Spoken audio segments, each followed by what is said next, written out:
Welcome back to Steve's Garage of heat today. It's like 38 Celsius outside. All right, so if you're here today, I'm assuming you saw the thumbnail and you want to know how to bleed the brakes by yourself.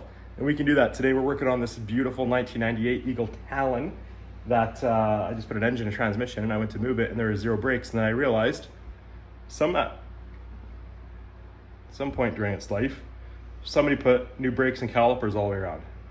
And I'm gonna show you how to bleed those by yourself right now. To do this, you need a couple things. You need whatever your manufactured recommended brake fluid is. This is .3, .4, some are .5, some .3, some whatever. You wanna make sure you use the right one because they all have different heat temperature ratings on them. You can, generally speaking, mix a .4 with .3, but you cannot put a .3 with a .4 because of temperature. You're gonna need that. You're gonna need probably a liter of it. You're going to need some rubber hose. You're going to need a bottle. Now, rubber hose size, good question.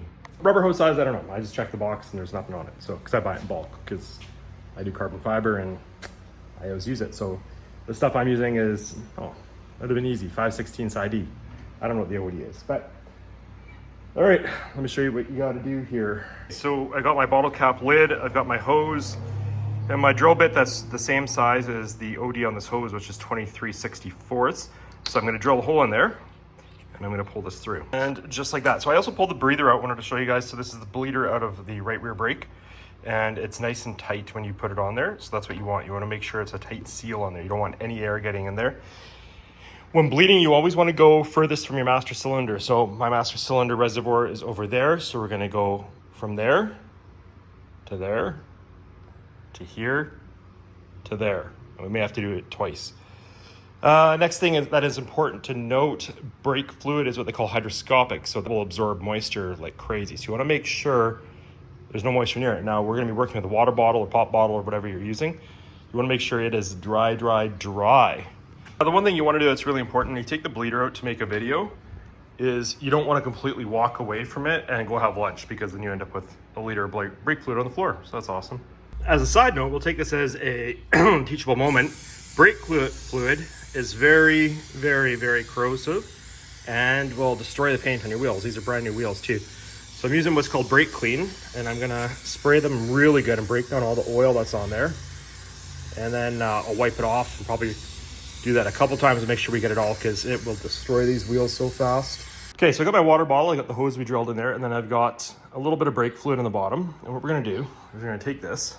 I put the bleeder back in already, and just the bleeder is just finger tight. And we're gonna take this hose and put it on the bleeder, just like that. So we have our bottle here. That doesn't really want to balance, there we go. And it's on the bleeder. Now we're gonna go outside and just pump the brakes a whole bunch. What that'll do is when you push the pedal down, it'll push fluid out.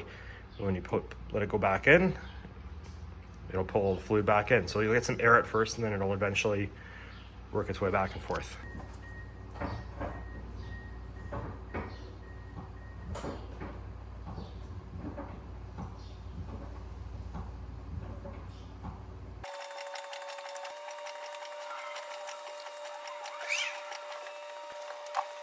Okay, so the right rear or passenger rear is done. We're gonna go to the left rear now, which is the driver's rear, which is the second furthest away from the master cylinder. It's a good opportunity to check your fluid level. You don't want it over full, but you see how that's quite a ways down. You do want it to be somewhat full, because if it's too full, as soon as you stab the pedal, it's gonna overflow and make a mess. So if you get it right about to the full line or 3/4, that should be lots. And then back to pushing the pedal. I push that pedal probably, approximately 20 times. And you saw the results we got. So on the brake here, let's see what we see from here. You get some bubbles, see there? All the air coming out. And then the fluid slowly going up. Every time it sucks it in, you can see the fluid working its way in the line. Get all the air out. Just like that. Okay, so we got that side done. I washed it with some Brake Clean. Moving on to the next further side. So your master cylinder may not be in that location, it could be on the other side, but you always want to start furthest and work closest. So that'll be our last corner. So we're gonna go to this one next. And you can actually tell this fluid should be clear. And look at that grossness we're getting out of there. So this is actually good. It's flushing out all that bad brake fluid.